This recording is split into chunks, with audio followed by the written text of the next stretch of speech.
Laranja Mecânica.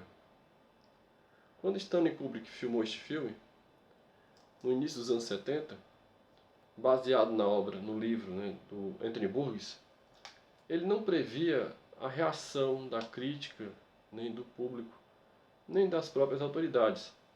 Acontece que a crítica se dividiu, alguns odiaram, outros amaram, o público também se dividiu, mas as autoridades odiaram.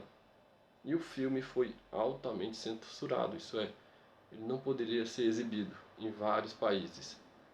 Então, isso decepcionou muito o próprio Kubrick.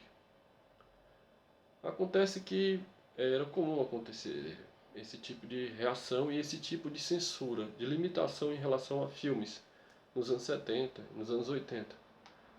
Embora a violência de Laranja Mecânica ela não é gratuita, ela é justificável porque o filme é uma sátira social.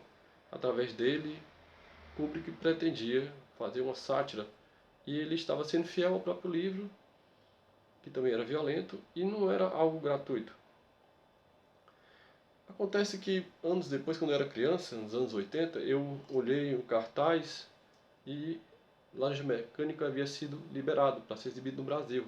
Isso por volta de 83, por aí. Então, estava escrito no cartaz que tinha no jornal.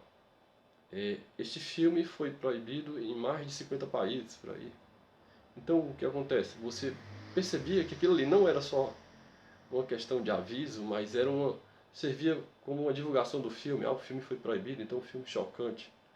Então tinha muito essa relação de marketing. Acontece que vários filmes foram censurados, não só Laranja Mecânica, vários.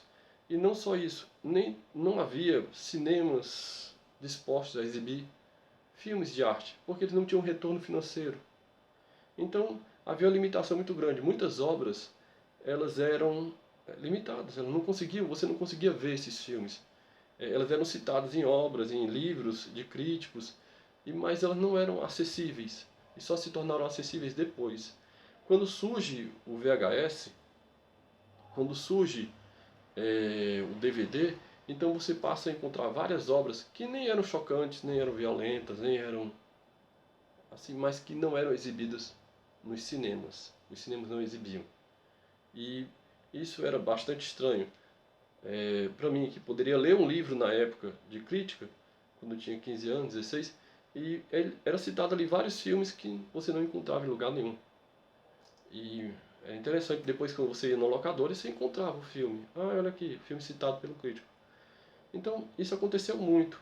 Isso mostra o quanto o VHS, o DVD e hoje o streaming, eles democratizam as obras, para o público. Então é sobre isso que nós vamos tratar hoje. A questão da democratização e das limitações no decorrer do tempo de várias obras.